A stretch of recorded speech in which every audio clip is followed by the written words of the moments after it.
Hi guys, this is SDJRSNF88 speaking with sort of a channel update, basically telling you of videos and things that are to come on my channel now that Compton Martin is complete. And well, basically nearly complete, but as you'll hear in this video, there are still a few things to sort out with it, sort of thing.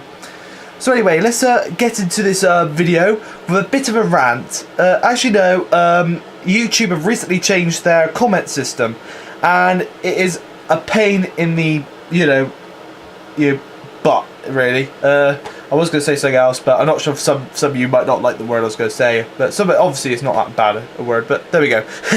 Anyway, it's a real pain, basically, and basically it's so hard to reply to comments now. They basically made the good old comment system. You could just leave a comment, and then I just click reply and go, oh yes, thank you very much for commenting, and then basically if you ask a question, I'll answer your question, or just basically a little basic chat, basically.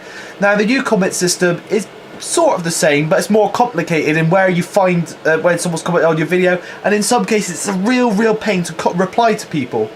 Now I keep on getting this message on some comments. Now I know there may be some of you wondering why I haven't replied to your comment. It's because YouTube won't let me. Sorry, it's going out of focus. I'm having a bit of focusing trouble with the camera at the moment. But anyway, it's not very much to focus on anyway. I don't know, that's better. But anyway, basically, it pops up with a warning saying if I reply to a certain post, say two people that I cannot reply to comments to that I know of at the moment is Jacob Porter. Sorry if I got your name wrong, I do apologise, but basically I cannot reply to your comments, and also the Northeastern Steam, I cannot reply to your comment. Basically a little reply box is underneath. I click reply, type my message saying thank you and a bit, basically just have a little chat about the video like I normally do, and then I click post and it says you cannot comment on this post. Well, of course I can, it's my video. You've commented on my video just to say, to say what you think of my video, and I would like to reply to you because some of you have asked me questions, sort of thing, and I cannot reply to the answer because it won't let me. And I know there is a way where you type in the name, like plus and then the name, and it sort of replies. But with some people's name, it doesn't pop up, like Jacob. I'm afraid yours does it either.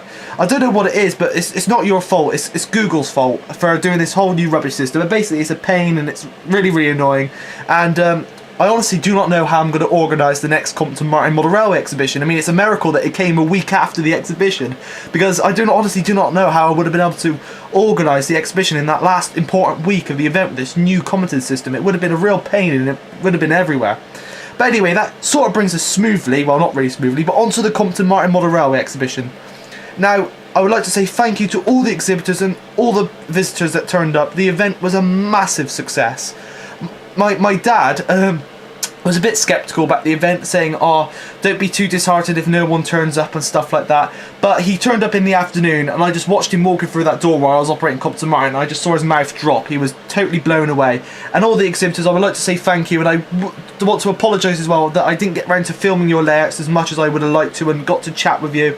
I know Richard and the British Train Man, Matt, in the back room, UK Greenie, Richard, sort of thing, and I was like, I really wanted to get in there and chat and look at your layouts more, because I watched your videos. There's so many different locos you had running on your layouts that I didn't know about. So I'd like to apologise for not getting in there, because I really like to get in there and see your layouts, sort of thing. But as you know, well, basically it was a big success, and let's just say the next exhibition is in the planning. So I'm not going to say anything about layouts coming just as yet. I know I've had lots of comments on my video saying I would love to come to your exhibition with layouts, but as you know, it's quite a small room, so I've got to narrow it down, sort of thing. But there's a good filling of layouts this year around, hopefully. Well, not this year, but next year, sort of thing. But I'm hoping to plan it for some sort of time in the summer. I'm going to do a video. I'll probably start doing a video about this exhibition sometime in the spring, sort of thing. Leave it to cool over winter, sort of thing.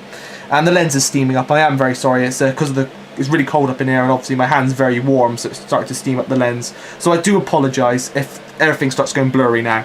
But basically, as you know, it was basically I'll do a video sometime in the spring asking everybody who wants to come what's the best date, and I'll narrow it down by I'll narrow it down by the most dates that appear, sort of thing. So say someone says sometime in mid-August, sort of thing. If loads of people say mid-August, I will arrange it for then or something. sort of thing. So, but it will be in a more appropriate time, sort of thing, because this was a pilot one. And it went really, really well, and so obviously I'm going to go do a really, really big one next year. More layouts, you know, people from further away. If you really want to come down, I know that some people up in Yorkshire want to come down to the exhibition, which is brilliant. You know, so obviously if I could book it for the summer, that way people can have like a little holiday down in the West Country, see some great attractions that are not far away, like the West Somerset Railway and stuff, sort of thing. So yeah, and Bristol if you want like touristy sort of thing, like the Essex Great Britain and stuff. So yeah, you can make like a little holiday of it. But you know, I've got some really good feedback from it, and I just enjoyed watching your videos, and I'm glad you enjoyed watching the videos of the event. And of course the Compton Martin updates, which have sadly now, due to the event and because of the steaming up of the camera, well, not really that, has come to an end, because Compton Martin, as you know, is well complete. There are a few things that I need to touch up, like down here you can see the part of the, well, just about to see through the mist anyway, but this bit has come up here, so I need a bit of gluing back down of the back scene. And one of the biggest problems that I had on the day was in my videos, it seemed all was running really, really well, but there were lots of derailments and a few stalls of engines and stuff, but it on the whole it went really well. But there was one thing that held it all up, which you probably just make through the mist of the steamy camera, is this pair of points. Basically I'll have it set to this track here, which is, you know, the run round sort of thing, and the engines would stop because the connection was not very good. Sadly, when I built Compton Martin, the only points available were those cheap Hornby points, and those Hornby points are pathetic. But sadly I had to use them. I've done all this lovely ballasting, and you know, thing is, I don't want to rip up all the track just to get to a couple of pairs of points. And this is a comparison. Here's a Hornby point. This one's running fine, but you can see the size of this plastic like bit here to stop the connection between the two. Now here's a Pico point, a couple of quid more, but look at the size difference. I'm not sure you can see it for the shiny plastic and the mist, but there are. Look at the size difference. That's about a third of the size of that, and that's why the little tank engines do like Flash run so much better over these pairs of points. What I'm going to do is that the problem lies is not really with those, because Flash doesn't really run on this layout. As you know, it's Compton Key is its home layout, and Shoe Valley seems to run perfect over these for the time being. Fingers crossed. As you know, I tend to mention stuff about my locos and they blow up and stuff. But anyway, so but I found the fault is with these stupid little metal brackets. You can just see that one there on the right, especially that one, and basically it doesn't connect to the inner rail properly, and I was there fiddling with a toothpick on the day and trains were stopping, so in the end I had to move it slightly to the left for trains to work, which defies the law of physics really, because obviously the electric's in that rod there, but when I moved it away it worked. But I've done a bit of fiddling around it and hopefully it'll work, and before I split the layout, because I'm going to split the layout and store it underneath the board properly. Very sorry, it's getting so steamed up now, so it might be a blackened out video by the end. But what I'm going to do is basically, you know, test it to make sure it works. So I've done a bit of fiddling, and it seems to be working. And really, you can see what I mean. I don't want to rip up this lovely ballasting, because if I did, I would have to rip up this section here, which, as you know, is under the clay, and I have to rip up that pair of points there. And basically, you know, I don't really want to ruin the layout. But so yeah, hopefully I've sorted that problem. Fingers crossed, and you know, it'll be running really, really smoothly, sort of thing. But anyway, that's about all for what I think I could do to Compton Martin over the next few weeks. But well, not a few weeks, but you know, I'll probably do a few little update videos on it. You know, if I do get anything working or anything, or any running videos on it. But it's quite hard up in the loft because it's on the floor and it's not really level on the floor, sort of thing. And it's only really good when it's standing up, and obviously it's quite hard because it's quite a big layout to get standing up, except for exhibitions. But what will be happening now?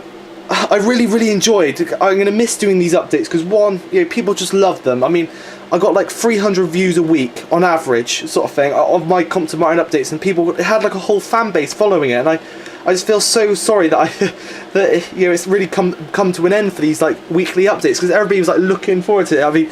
I mean Ian of I've forgotten your username again, but Ian, you know, used to say he called it his Compton Martin fix every week. It was like a drug to him. So it's gonna be quite sad not having the, you know, Compton Martin updates, sort of thing. So I thought, well, what can I do? Of course there are going to be reviews coming. The next video after this will be a review of the Batman 9F. Finally it arrived back this week, only to find this is the third time that I've got it back. The first time, as you know, it didn't work. Second time they repaired it shoddily. The third time it was a brand new replacement from the factory, totally new model, and as you'll see in the review, I open it up out of the box, and let's just say there's a bit of a surprise in the box, so I'm afraid it's going to be going back again to the shop Obviously it's my most expensive loco to date, and really, if you're paying good money, you want it at a good price. Now, I'm very sorry about this camera lens. I was going to try and wipe it off, but it appears to be on the inside of the lens. There's a bit of water got in there or something, and it seemed to steam up. But I'm very sorry about it going all misty. It's a misty day on the layout. Misty day. It's the Mendips. That's what it's like normally on the Mendips in the cold weather. But anyway, I was thinking, what could I do? And I decided that I'm going to update part of the scenery on my main layout. Now, obviously, the main layout, as you know, is, well, vanishes into the mist down there. We've got a bit of a nice bit of real weather up here, sort of thing. Well, not really nice weather, but anyway, sort of thing. And you know, bits of it are quite detailed, and bits of it are not. Well, it's nowhere near the standard of the Compton Martin. Let's just say that, or Compton Key for that matter. But basically, I had so much fun doing the scenery on Compton Martin. I want to do, you know, update this. But obviously, it's going to take a lot of money, and really, I would like to rip up the whole track and start again. But that means I'll be down to no working layouts, sort of thing. So what I'm thinking to do, well, not no working layouts, got Compton Martin, but you know what I mean. Because this is the main layout, it's easiest to get going, just a bit of cleaning and it's done, sort of thing. So what I'm thinking of doing, also it takes sorry, I'm blabbering on again, but it costs so much money to replace every little bit of track, because really I like it to be just a double main line rather than the incline line, the tram line, which you can see there, and the branch line, the double main line. I really like it just to be a double main line and maybe a branch line, sort of thing. You have really good scenery like Compton Martin with lovely rolling grass hill embankments like on Compton Martin along there. You're really good, a realistic size station sort of thing, but it's just not possible with the funds and stuff. But I'm deciding that I am going to update the scenery. So what I'm going to do is this section here, I feel, is the bit that's most let down by the layout. As you know, I do all my reviews here because of the best lighting, although the camera is literally really fogged up, so you can't see it unless it's that little bit of the right of the screen. But as you know, I tend to do my reviews here, sort of thing. And basically, it's just not very good. I mean, look, there's grass in between the tracks, and this is the most shoddiest bit of ballasting, made even shoddier by the camera steamed up lens. But I'm not sure if you can make it out, but yeah, you can see basically what I just did is I ran PVA along the edge of the track about 7 years ago now, and just put chunky ballast on there, and it looks awful.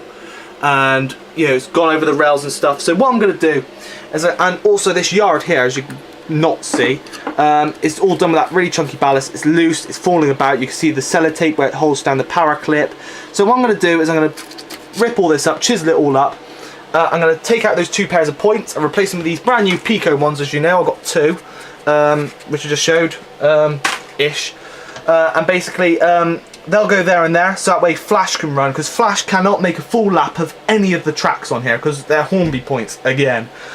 So I find that it tends to stop on these 2 points the most, so I'm going to replace these 2, and hopefully I'll be able to do a full lap. She'll be able to do a full lap of the inner main line and the branch line, which is the lines I want her to run on, sort of thing, which is perfect, because otherwise she can only run on Compton Key without stopping occasionally, sort of thing. So yeah, so that's as you know, I've had a fault with her because she doesn't like, she has really poor pickups for some odd reason, you know, shoddy workmanship again, sort of thing. But anyway, so I'm going to replace this and do that lovely tarmac paint like Compton Martin. I'm going to redo all this. I'm going to rip up the track there and redo all the ballasting, and basically I'm going to do proper ballasting like on Compton Martin, all the way from the tunnel all the way to the level crossing, hopefully. And I'll put like static grass in the wider bit there, take out those trees because those trees don't really suit there. I'm thinking of chiseling back the rock face a bit further, and I'm going to paper mache it and do that lovely beautiful rock face like a Compton Martin, you know what I mean? Because that is, although the polystyrene rock face is pretty good over the other ends of the layout, it's not down here. I didn't do a good job down here. So I'm holding the camera slightly to the right so you can see it there, sort of thing. But yeah, I didn't really do a good job of it. Now I would love to redo the yard as well. Now the yard I did do in between the rails and everything, as you can just see against the right of the camera, but the ballast has come out quite shiny and it's glued down pretty thorough, so I'm not sure what to do. Tell me what you think, because the thing is I hardly ever use these sidings, because the thing is it takes so long to clean the layout and get all the stuff out the boxes, you know, because all my stock is in boxes. You know, it just takes too long, so I thought there's no really point of putting them in the sidings, so I never really use them. So what do you think I should do here? Should I rip them all up which would involve destroying pieces of track that are hardly used, sort of thing. I mean, there's 4 pairs of points. Those are all trying ones, so they can go. But these are Hornby ones again, but they work. So I'm not sure whether to extend that point down to there or something. And then there's of course the under things, sort of thing. And so sorry, that lens is really steamed up now. It's really bad. But yeah, you know, so I'm not sure what to do in that sort of aspect, sort of thing. So yeah, well basically, what do you think I should do with this end? Because this is the end that I'm definitely going to get going. Sadly, the turntable doesn't work because it has a habit of never staying level, as you can just about see. It likes to bounce around a bit, and obviously you've got to hold it in place when the train drives on, which is quite annoying, especially when the controller to operate the turntable is down at the other end of the layout, because you have to use the branch line. And that's another annoying thing. It's a radius 1 there, as you can probably see from the sharp corner. So mainline engines like the 7F can't go any further than that. So basically I have to reverse them in there, sort of thing. And you know, I've never used that as well, but it looks quite nice for scenery, sort of thing. So anyway, basically my camera's now flashing out of battery. Another great fault. But basically, what do you think I should do with this end? I'm definitely going to reballast it all, make it look all nice, replace those pairs of points. But what do you think I should do with the yard? Should I rip it up and start again, or just leave it as it is, sort of thing, and basically spend my money elsewhere, sort of thing? Or, well, just tell me your feelings on this. But anyway, I'd like to say a thank you again to all the people that turned up to the Compton Martin Model Railway exhibition, made it such a success, the people who tuned into my Compton Martin updates every single week, and I'm so sorry that there are no more for the foreseeable future, except for maybe the little update about the points. And also, all the people that just comment on my videos, I am very sorry that I cannot reply to certain ones due to this stupid error that I hope Google Plus will sort out. And basically everybody who's really enjoys my channel, and I'm sure come the spring I will start organising the Compton Martin Model Railway exhibition again, and we'll make it even bigger and better than this year. So anyway, but I'm going to say bye for now because I'm going to run out of battery, and basically just leave a comment in the comment below. I'm not sure, obviously like I mentioned, I'm not sure if I'll reply about what I should do with this section of the layout. So anyway, this has been SDJRSNF88 speaking, and thanks for watching.